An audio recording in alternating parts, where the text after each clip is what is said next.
Hey everybody, welcome back to the Junkyard Dog Report. Great game last night for us. Got Ricky Rubio back, your Junkyard Dog right there.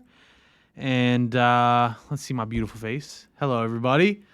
I just want to say something now before I continue with the video. I'm not making a video for the Timberwolves game because I'm going to be busy tomorrow with family coming over from, all different places and whatnot. And another thing, I might as well get it out of the way now. I don't have any quotes for you today because I was doing a bunch of cleaning around the house, taking my dog for a walk, doing endless chores, which, always seem to happen when people are coming, which a lot of you probably know about out there. And the last thing before we get into some highlights, today is a 3-for-1 day for the All-Star voting. Our guys, other than Donovan Mitchell, are not doing well right now.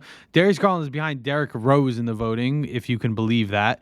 So, yeah, we got to step up in terms of voting, guys. That's all I got to say about that, and I'll probably bring it up again later when I usually do at the end of the videos, but let's get into it with some... Well, I need that thing first, so let me pull this up, and then let's get into some of the good plays for the Blazers tonight, or last night. Sorry. Mine's all jumbled up. But just while this is playing, you can see this is not Bally Sports Ohio. Here's Jeremy Grant working against Evan Mobley, putting it up and in, and Ev's got to get up on that, try and block that a little bit better than that. Here's a pretty cool view that the Blazers had. Yusuf Nurkic off to Damian Lillard, and those two have been playing together a long time. They have a lot of chemistry, and Damian Lillard just beats Darius Garland there, gets the paint real easy. Here's Jeremy Grant working against Evan Mobley again. Okoro goes to help, and not bad defense from Okoro there. He's up on Anthony Simons, but Anthony Simons is just deadly with it. And he puts it in. Like, he does the same thing to Kevin Love right here. Kevin Love trying his best defensively. He can't keep up. So Anthony Simons raises up before he can get contested. Here's Anthony with a screen from, I believe, Drew Eubanks. He puts it up and in, a nice floater, which is good. And there's Drew Eubanks throwing the ball back, ultimate sportsmanship. Here's Damian Lillard working against Isaac Okoro and Evan Mobley. Ev jumps to help with the contest, and the ball bounces to Walker, who grabs the offensive rebound, puts it back in. Here's Dame getting a screen from Nurk. He's going to throw a nice no-look. Oh, nope, I'm thinking of the wrong play. Later, he's going to throw a no-look pass on a play that looks exactly the same as that, which he probably got so easily because he took that layup there. And here's the no-look pass. And you can see how those plays look very similar in terms of the fact that it's coming off a Yusuf Nurkic screen. And they're using the great chemistry they have because they played together for so long to be able to, use that two-man game really well. And here's another screen from Nurkic for Damian Lillard. And it kind of leaves Jarrett Allen on an island because Darius Garland's just stuck behind and trying to pick who to cover, and Jarrett kind of has to cover both. Here's a fast break on a steal. Anthony Simons brings it down court, dishes to Jeremy Grant, who puts in the easy two-handed dunk. Here's Damian Lillard with a nice screen from Nurkic on a fast break. And Okoro makes the mistake by going under the screen instead of over. You never want to go under a screen against a great three-point shooter. Look at Jetty Osman right there doing exactly what I was saying. And here's Yusuf Nurkic with a great finesse finish, right? He was going at Jarrett all night, but right there he finished with some nice finesse on the backwards finish on the layup. And, here's Jeremy Grant hitting a three, just raising up above Isaac Okoro and putting it in. And I would love to see our big men get a little bit more finesse like that. And here's another one where Dame just raises up over LeVert. And LeVert is taller than Dame. That's a tough contest to make a shot over. But when you're as good as Damian Lillard, one of the best point guards in the league, it's going to go in. You're also going to get a lot more whistles, as we found out. Here's Jeremy Grant with a nice finish inside for an and-one play. And I'd love to have a guy like Jeremy Grant on our team. I wish we made a trade for him before the Blazers got him. Here's Jeremy Grant finishing over two guys in Karis LeVert and Kevin Love and putting in a nice layup on the opposite side of the back or the rim to where Jarrett Allen was chasing him from, which is also very smart because he didn't want to get blocked. Here's Anthony, almost loses it because of the harassing defense of Ricky Rubio. And I can't believe I haven't said anything about this. Thank God Ricky Rubio is back. Am I right? And here we got Gary Payton the second off to Drew Eubanks for the three. Let me pull this up in between plays. Ricky's back, guys. Okay, let me put this away. This is going to make the the highlights not work as well. Here's Dame working off a Drew Eubanks screen. He's going to go right to the rim and put it in with not too much resistance, but Dame is making it hard on our guys. He's passing at the right times when here's Dame rising again, and he gave Okoro a tough time on the perimeter too. It wasn't just inside. And you're going to see in this fourth quarter specifically, they don't have as many highlights. Here's Nurkic again using that reverse layup. They don't have as many highlights in this fourth quarter because we dominated this fourth quarter. And I'll get into the runs and scoring of it here. I mean, not here, later. But here, Anthony Simons tied it up with a 3. And I want you guys to remember that moment because, well, you could see it right there. We scored 8 points after they tied it up. Make that 9 now. Here's Dame getting a nice, easy dish to Nurkic. Yep. And that was the last play. Well, the last scoring play for the Blazers of the game. And, I mean, something I was alluding to that I didn't really get to say was I don't know what the Blazers stream is called because, as you can see, like, they don't really say what it is. I was watching on Bally Sports Ohio, and I was hoping the NBA was going to post the highlights in Bally Sports Ohio form. You know, I have my graphic there that I use, but it still says via NBA, so hopefully they don't screw me on that. This was a great back and forth game, and I love the way we closed out this game. Like, the first quarter was okay. I mean, like, we trailed this whole game until 4.5 minutes left in the fourth when we took the lead, 105-104. We trailed the whole game. So let's get into some good plays, and then I'll get into more of that fun stuff with the quarter scoring and whatnot. So let's get into some good plays. Here we got Darius Garland dribbling the ball slow as hell because of the lag. Here's Donovan Mitchell off to Jared Allen, who alley-oops it to Evan Mobley. And we looked like Lob City in, like, the first quarter of this game. I can't lie. Like, the Lob City Clippers remind me a lot of that. Here's another alley-oop from Jared Allen to Evan Mobley.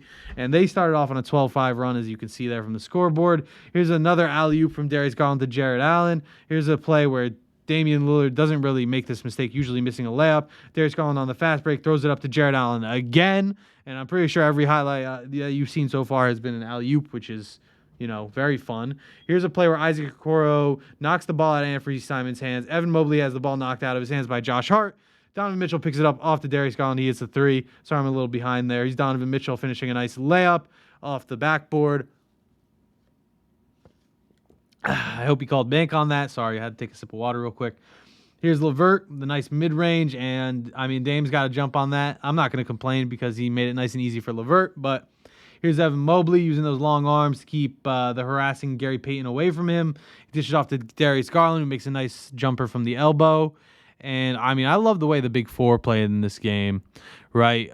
We've had a problem offensively with our big guys touching the ball for the most part. Here's a missed 3 by Dame that Donovan Mitchell grabs for the fast break, dishes off to Jared Allen, who finishes it. Here's Donovan Mitchell again on what looks like a fast break and a lot of lag, finding Jared Allen down low, puts it in. Here's Jared Allen off to Isaac Okoro on another fast break off a rebound, and Isaac Okoro is just going to take it all the way. And I absolutely love the confidence Isaac Okoro has been playing with lately. He's been shooting very well from 3 lately and all these things. And this is a great play, a great heady, smart play by Donovan Mitchell because he grabbed that ball the very second it came off the cylinder. So it could have been a violation still in this basket in the cylinder sort of thing. But here is Donovan Mitchell making a great little floater, layup, whatever you want to call it, finger roll at the end of the first half to get a nice and one play. Here's Darius Garland lagging in real time is going to go off to Evan Mobley for a nice alley-oop. And, I mean, we have the ability to, here's Darius Garland finding Jared Allen after getting both Josh Hart and Yusuf Nurkic to jump, just dishing to Jared Allen for a nice easy dunk. Here we got Darius Garland off to LeVert, off to Ricky Rubio, and this was one of his 3 threes that he hit in this game. He finished with 9 points.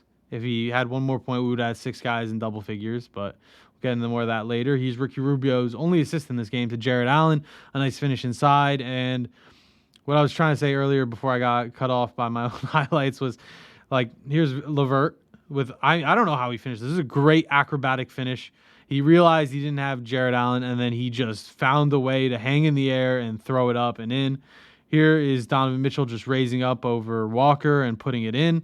And, I mean, here's Donovan Mitchell again. I got to be honest with you guys. I don't know who that Walker guy is too much. And that's Donovan Mitchell hitting a 3. And I even asked my friends, you know, here's Evan Mobley with a great offensive rebound. He's going to put right down on a Darius Garland missed free throw. And I bet Darius Garland was steaming a little bit after that missed free throw. If you see his face here, he doesn't look too happy, but I bet he was happy about that O-Reb and putback. I think he was just upset with himself for missing the free throw. Here's Darius Garland off to Jared Allen, off to Isaac Okoro, and look at that confidence. He's standing there with his the finish of his shot motion, just like hanging it there. And there's Donovan Mitchell with his patented sidestep freaking three that he hits all the time. Darius Garland just being a midi magician here, making space in a tight window and getting it in. And here we got Josh Hart, who's going to get the ball ripped from him from Donovan Mitchell. And I really wish Donovan Mitchell could have dunked this. If this was like a slightly better pass, Donovan Mitchell definitely would have dunked that. It would have been electric, but I will take that alley-oop any day of the week. Here's Darius Garland, like, I feel bad for Darius Garland's play because he's just trying to get to his spot, and all of a sudden he just feels like he's in the way. He was wide open for three at the end, but you know, it's just a little bit tough. And I mean, this was a great game, and the way we like finished this game, it just that sort of stuff gets me, you know, juiced up. And let me put this up now that we're done with highlights, and I could just leave it up for a while. If nobody got me, I know Ricky Rubio got me. Can I get an amen? Anyway, the way we finished this game was absolutely fantastic. Let's get into some of the scoring by quarter. So the Blazers beat us in the first quarter 32-27. They beat us in the second quarter 26-24. We beat them in the third 36-33. And we won the fourth quarter 32-22. But the craziest part about the fourth quarter, in my opinion, is that so starting the fourth, the Blazers were up 14-12 on us. And we went on a 20-8 run to finish the game. I mean, for real, like we dropped a Cavalanche on their asses. Like I was not complaining, but like when I was doing one of my last few videos, I was basically saying like I don't get to use this Cavalanche little graphic as much as I want to. I guess it's over there, but I'm really happy with how we closed out that game last night. I think we know how to close games now, and I think Darius Garland is starting to find his role in the clutch. Like it's been tough watching him in the clutch making. Whether it's a bad decision or a turnover or trying to do too much or launching a three at the wrong time. And a lot of us have been critical of him, me included. And now that I think of it more clearly, it's just, I feel like Darius Garland was trying not to step on Donovan Mitchell's toes in closing time, especially considering how much we lean on Donovan Mitchell in those moments, especially because he always rises to the occasion. So I think Darius Garland is starting to find where he fits in the closing minutes of games. And not only that, but teams have, like, it's not any big secret that Donovan Mitchell is our guy when, you know, the game is getting, you know, when the game is waning down. Donovan Mitchell's the guy who steps up for us. Everyone in the NBA who plays us knows that. And I think that Darius Garland is not only getting comfortable in his role as the secondary guy in those situations, but he's also much more comfortable when everyone's focused on Donovan Mitchell, not everyone's focused on him. Because we know what he can do when he's the guy in the fourth quarter in those situations, and he can be absolutely fantastic in those situations. We saw when Donovan Mitchell wasn't playing against the Timberwolves, he had the second most points in a quarter in franchise history when he had 27 against the Timberwolves in the fourth. And that was the most in a fourth quarter in franchise history, the second most in any quarter behind Kevin Love's 34 in a quarter, which, I mean, that was also ridiculous way back when. Just the resolve and the fight of this team. This game was back and forth the whole way. It's not like there were certain points where, you know, things didn't look good, but it was never like the score was never out of reach. And, I mean, this is what happens when I don't have quotes. I just like to talk because I like to hear my own voice. And, I mean, but like, as I said before, the way we finished this game was amazing. So let's get into it. We took our first lead of the night, 105-104. After that, we scored 4 points. The Blazers scored 5 of those 8 points they had on that 20-8 run. And it was tied 109-109 after that three you saw Anthony Simons hit and the miscues happened. It was, yeah, like I said, 109-109. And after that, we just took over. Their next offensive possession, we forced a 24-second violation. We went on a 10-4 run after that to win the game 119-113. And I'm so proud of this team for the way they finished that game. And we're not talking about any slouch of an opponent. Yes, the Blazers aren't very high up in the West, but you're still talking about Damian Lillard, who had 50 points last night. Yes, with some help from the refs. I won't deny it. Especially when you see that last layup he made of the game. Jared Allen looked like he was scared to play defense on him, because he was going to draw a foul. Like, he was backing up. He's just like, let me use my length and, like, oh, not touch him. Whoa. And, let him get the layup. And it is, I'm not complaining about that. That was 2 of their 4 points on that run. And those 4 points after Anthony's 3 were from that layup and their last score of the game, which was Dame doing that exact same thing, but instead of finishing the layup, he dished to Nurkic. Jarrett was already up in the air. Nurkic gets an easy finish. So no complaints on how we finished this game. My only complaints are that we allowed them to score over 30 twice, in 2 separate quarters, in the first and the third. They scored 32 in the first and 33 in the third. Now, we won the third, so it's a little more acceptable because at the end of the day, the most important thing your defense can do is hold your opponent to less points than you score, and we won the third 36-33. So, not that big of a deal, but at the same time, these are the type of quarters that make me question how on God's green earth we're still the first defense in the league. But, these things happen, is what it is. And I'm going to leave these both up as long as possible because I'm so happy that Ricky Rubio's back, and I am so happy that we dropped a Cavalanche. I'm always happy when we drop Cavalanches. That Cavalanche is going to get a little bit covered here, and it's definitely going to get covered by the plus-minus when we get into that. But so let's get into some statistics of this game. The Big Four had 87 points. And the splits were fantastic. This is the type of this is what I was trying to talk about during the highlights, but it's hard to keep commentating on the highlights while also talking about the stuff I want to talk about. And I don't think our bigs touch the ball enough on a normal basis. And last night they did. And I want that to be a thing because we have big men who are great passers. We've had multiple games this season where Evan Mobley and Jared Allen have had 5+ assists. Jared Allen at 5 most of the time because he had 6 assists last night. That was a season high. So, and something that's kind of upsetting is that Jared Allen scored 24 last night, and that was his season high. And that just tells you how little we've been using our big men offensively. And I just want this sort of style to stay where we're still feeding our big men as much as possible because you can get juiced up on the defensive end to make an offensive play, right? Well, for defensive specialists like those two guys, you can get juiced up offensively to make a big block defensively.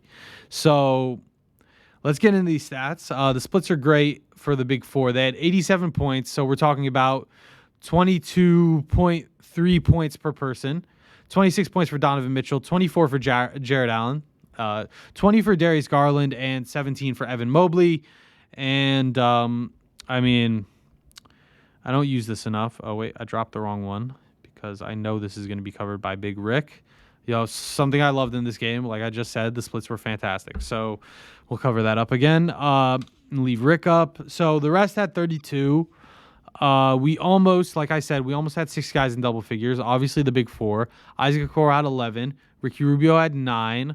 Lamar Stevens had 6. LeVert had 4. Jetty Osman had 2 to make up that 32 for the rest. And if you just borrow 1 point from Isaac Okoro, put it on Ricky Rubio, we're talking about 6 guys in double figures. And I'm just joking with that, obviously. But to put it in perspective, Ricky Rubio only played 10 minutes and 27 seconds in this game, coming back after 380 days not playing. Obviously wanted to play it safe with him there. And at the same time, he's going to get more minutes than that in the coming games. He's obviously ramping up now. It's not like next game he's going to be playing 20 plus minutes. Next game he's probably going to be playing like 11, 12 minutes, and then slowly but surely they're going to ramp him up to where he can play if necessary. If, like a Darius Garland, Donovan Mitchell are out, if necessary, could play a 30 plus minute game. Moving on to the rebounds, the big four had 25, the rest had 19. Jared Allen had 10, Evan Mobley had 8, 5 for Donovan Mitchell, and 2 for Darius Garland. For the rest, the 19, 6 came from Kevin Love, 5 from Isaac Okoro, 4 from LeVert, 3 from Ricky Rubio, and 1 from Cedi Osman. And Cedi's looked a little off lately. JB hasn't been playing him too much, which is a little confusing. But at the same time, when he has been in, it hasn't been his night. And I know JB is the type of guy who, when he sees it's not Cedi Osman's night, he's not going to leave him in the game. Especially the way Isaac's been stepping up lately. When we're getting that offensive presence from Isaac where he's able to score in double digits as long as he's not puking his brains out in Utah. So definitely want to see Cedi get back on track, especially considering that earlier in the season, it felt like he usurped that 6-man role from Kevin Love. Now, I guess you could say it's LeVert. Maybe Ricky Rubio is going to come in and be the savior of the 6-man position, but we'll see.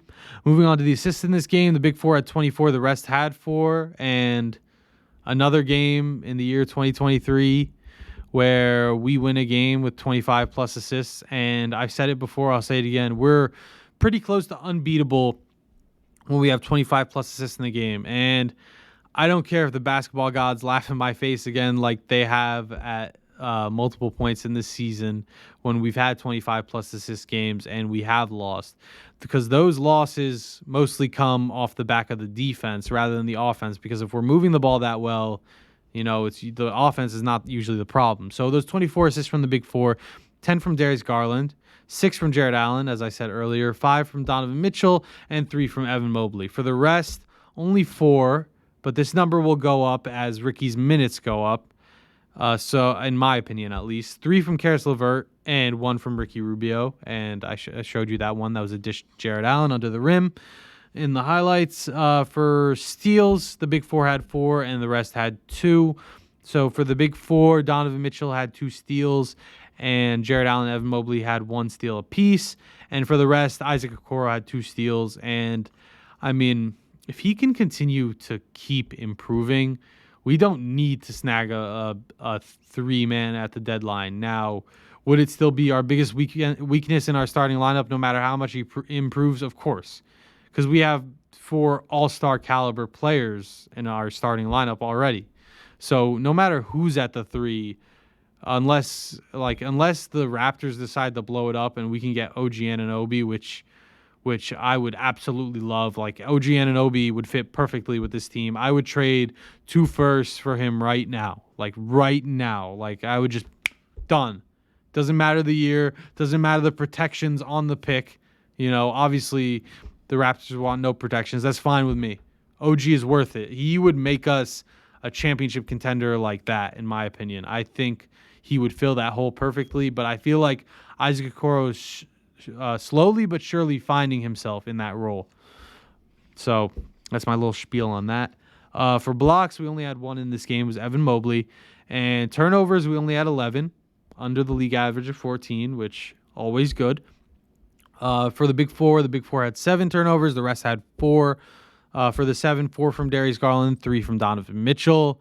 Good thing when our big men aren't turning it over, especially because I hate to say it, but sometimes Jared Allen will get a perfect pass and he'll just have butterfingers and it'll slip through his hands and go out of bounds.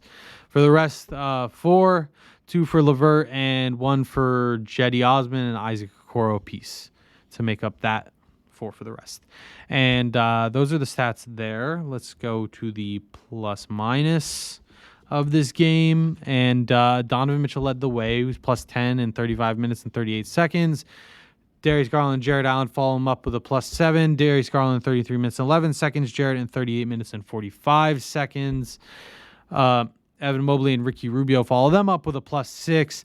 Evan 24 minutes and 57 seconds. Ricky Rubio in 10 minutes and 27 seconds. And I mean, how great is it that Ev only had to play actually, no, I take that back. He only had to play 25 minutes because of foul trouble, not because we were doing so well. We finished the game really well, which is, I'm looking at this game through rose tinted glasses because we won.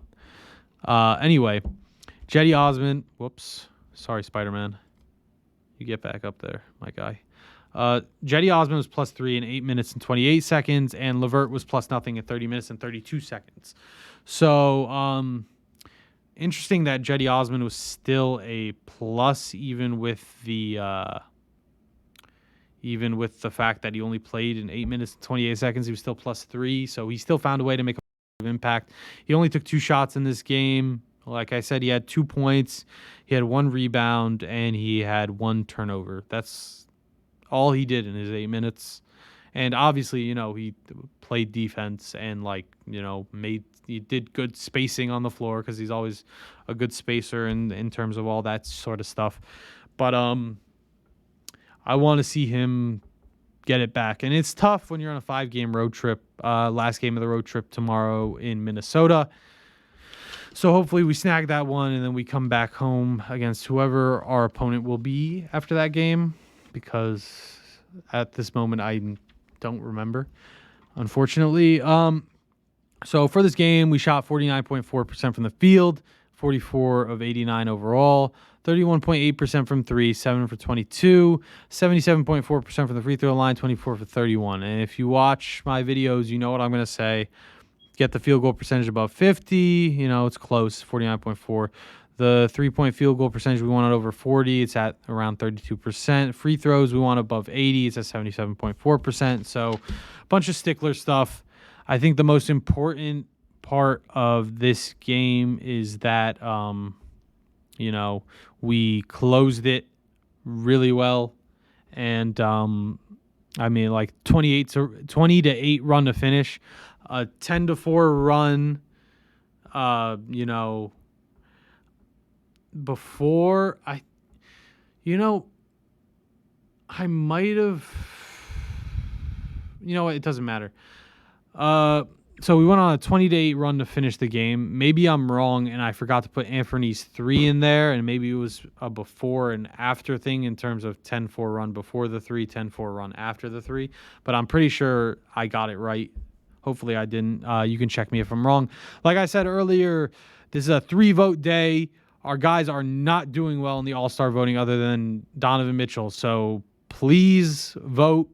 I know it's dumb I know it's a pain in the tuchus to go to NBA.com and vote for the All-Star teams and all that sort of stuff. But it's, our team doesn't get recognition in the media.